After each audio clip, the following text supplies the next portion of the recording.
السلام علیکم، میرا نام سید نصرم اور آپ دیکھ رہے ہو میرا چینل جہاں پہ ہم سوشل ایشوز وغیرہ کو ہائی لائٹ کرتے ہیں. تو یار ہمارے یہاں پہ نا ایک عجیب قسم کا ایک سوشل ایشو بنا ہوا ہے کہ ہمارے یہاں پہ نوجوانوں کی نا ایک سوچ ڈیولپ ہو رہی ہے. عجیب سی سوچ یہ ہے کہ وہ کہتے ہیں کہ یار اگر ہم سے کوئی خاتون نکاح کرتی ہے نا تو وہ نکاح اس لیے کرتی ہے کیونکہ اسے ہمارے مال سے محبت ہوتی ہے. وہ ہم سے نکاح نہیں کرتی، ہمارے پیسے سے نکاح کرتی ہے. کیونکہ ان کو یہ ایک ذہن میں ہوتا ہے کہ اگر ہمارے پاس پیسے نہیں ہوتے تو کوئی ہم سے نکاح نہیں کرتی خاتون، کوئی ہم سے عورت نکاح نہیں کرتی. تو اس وجہ سے اگر کل کو ہماری شادی ہوتی بھی ہے تو وہ گویا ہم سے نکاح نہیں ہو رہا، ہمارے مال سے نکاح ہو رہا ہے. انتہائی بچگانہ، جذباتی اور واہیات قسم کی سوچ ہے یہ. اس پہ لاجیکل آنسر تو میں آپ کو بعد میں کرتا ہوں، پہلے آپ کو اس پہ نا ایک پھکی والا جواب دیتا ہوں. پھکی والے جواب یہ ہے کہ آپ کو علم ہونا چاہیے کہ مال ایک ضروریات زندگی کی ایک چیز ہے، بلکہ ضروریات زندگی کی بنیاد ہے. آپ کو روٹی چاہیے، آپ کو کسی بھی قسم کا کھانا چاہیے، آپ کو کپڑے چاہیے، آپ کو اسکول کی فیسز دینی ہے، آپ کو بجلی کے بل دینے. ہر ایک چیز کے لیے آپ کو مال ریکوائرڈ ہے، آپ کو پیسے ریکوائرڈ ہے. پیسے کے بغیر کچھ بھی نہیں ہے. تو پیسہ ضروریات زندگی کی بنیاد ہے، ضروریات زندگی ہے ہی، نیسیسٹی ہے پیسہ. ٹھیک ہے.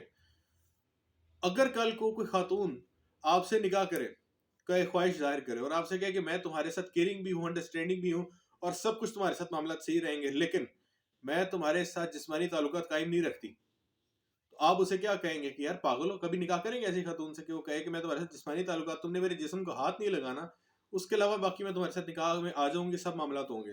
آپ کہوں گے یہ تو ہو ہی نہیں سکتا، نکاح تو یہ تو ضرورت ہے اور ہمارے جسم کی نیڈ ہے اور یہ ہے وہ ہے.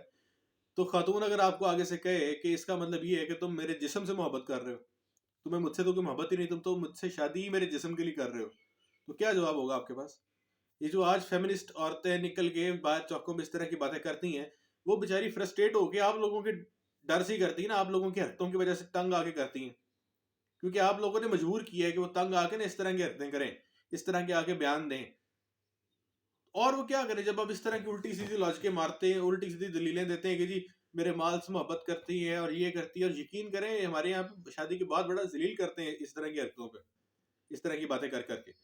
گھٹیا کام ہے، فضول بات ہے. لاجیکل آنسر تو اس کا یہ ہے کہ نکاح ہمارے یہاں پہ نا جہلیت ایک پیک کو پہنچی، لوگوں کو پتہ ہی نہیں ہے کہ نکاح ہوتا کیا ہے. نکاح بیسیکلی ایک کانٹریکٹ ہوتا ہے جو ایک آزاد مرد اور ایک آزاد عورت کے درمیان ہوتا ہے. ٹھیک ہے. آزاد مرد اور آزاد عورت کے درمیان ایک کانٹریکٹ جس کی شرائط اللہ مقرر کرتا ہے، وہ ہوتا ہے نکاح. اور اس میں دو گواہ بنتے ہیں اور سارے معاملات ہوتے ہیں. اور جو شرائط اللہ مقرر کرتا ہے اور اس میں مرد کی ذمہ داریاں ڈالتا ہے، اس میں مرد کی پہلی ذمہ داری یہ ہے کہ تم اس کے نان و نفقہ کے پابند ہو گے. نان نفقہ مطلب جو اس کی پیسے وغیرہ اور اس کے جو کھانے پینے کے ذمہ دار ہوگے، اس کے سارے معاملاتوں کے ذمہ دار تم ہوگے، مرد ہوگا. کیونکہ عورت مرد پہ ڈیپینڈنٹ ہوتی ہے. اس نے اپنا کوئی کام نہیں کرنا ہوتا، مرد اس کا ایک خلیفہ ہوتا ہے، اس کی ذمہ داری ہوتا ہے. تو جب مرد ایک ذمہ داری بند رہا ہے اس خاتون کے لیے کہ میں تمہاری ذمہ داری اٹھاؤں گا، اور نکاح کر رہا ہے اور ایک کانٹریکٹ کے تحت، معاہدے کے تحت آ رہا ہے اس ریلیشن شپ میں، اور اس کے بعد اگر اس طرح کی باتیں کرنا تو ایک لا علمی ہے دین کے احکام سے. ٹھیک ہے. پہلی چیز تو یہ ہے. دوسری بات یہ ہے کہ ایک حدیث ہے صحیح مسلم میں، طلاق کے مسائل والے باب میں. حدیث ایسے ہے کہ حضرت فاطمہ بنت قیس رضی اللہ عنہ کا نکاح نامہ آتا ہے رسول پاک کے پاس، پرپوزل آتا ہے کہ آپ ان کا نکاح نہ کہیں آگے کروا دیں. اور رسول پاک کے پاس آگے جو مردوں میں آپشنز ہوتے ہیں نا، وہ ابو جہم کا ہوتا ہے اور حضرت معاویہ کا ہوتا ہے، حضرت معاویہ رضی اللہ عنہ کا. جو ابو جہم ہے نا، ابو جہم کے متعلق رسول پاک یہ کہتے ہیں کہ ابو جہم عورتوں کو بہت مارنے والا ہے، اور یہ کیا کہ اس کا پرپوزل ریجیکٹ کر دیتے ہیں. حضرت معاویہ رضی اللہ عنہ کی دفعہ آتی ہے تو رسول پاک کہتے ہیں کہ جو یہ ہے نا حضرت معاویہ، یہ مالی لحاظ سے مفلس ہے. اور حضرت معاویہ رضی اللہ عنہ کا نکاح اس وجہ سے ورا سائڈ پہ کر دیتے ہیں کہ مالی لحاظ سے ہے تو قریش میں سے، لیکن مالی لحاظ سے مفلس ہے. اور حضرت اسامہ رضی اللہ عنہ کا نکاح کرا دیتے ہیں فاطمہ بنت قیس سے. رسول پاک صلی اللہ علیہ وسلم کی زندگی، ان کا ہر عمل ہمارے لیے مثالی نمونہ ہے. اگر آج رسول پاک صلی اللہ علیہ وسلم ہوتے اور آپ اس طرح کے غریب ہوتے کہ آپ مفلس ہوتے، آپ کے پاس کھانے کے پیسے نہ ہوتے اور آپ کو نکاح کا شوق چرا رہا ہوتا، تو رسول پاک بھی وہی کرتے جو انہوں نے اس وقت کیا.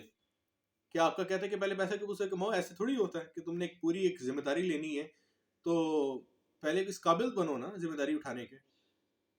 اور اس حوالے سے تو احادیث بھی ہیں کہ آپ روزے رکھ کے اپنی شہوت کو ختم کرو اگر نکاح کی استطاعت نہیں رکھتے. ورنہ جب آپ اس طرح کی حرکتیں کرتے ہو نا تو اس کا نتیجہ یہ نکلتا ہے، اور ان احکام سے لا علمی کا نتیجہ یہ نکلتا ہے کہ پھر آپ کے 4 بچے ہوتے ہیں، اور آپ کے پاس ان کے کھانے پلانے کے پیسے بھی نہیں ہوتے، اور آپ خودکشیاں کر رہے ہوتے، اور ان ساری بچوں کو ہمیشہ ساری زندگی کے لیے ٹرامیٹائز بھی کر رہے ہوتے ہو، ادھر اپنی ماں اور اپنی بیوی کو بیوہ بھی کر رہے ہوتے ہو، اور بالکل ایک خود حرام موت مر رہے ہوتے ہو۔ انہی اسلام کے احکامات سے ایک منہ موڑنے کا نتیجہ ہے یہ سب کچھ۔ تو خیال کرو اسلام کے احکامات کے جو اللہ نے آپ کو بتائے ہیں، اور خود بھی عقل بھی استعمال کرو۔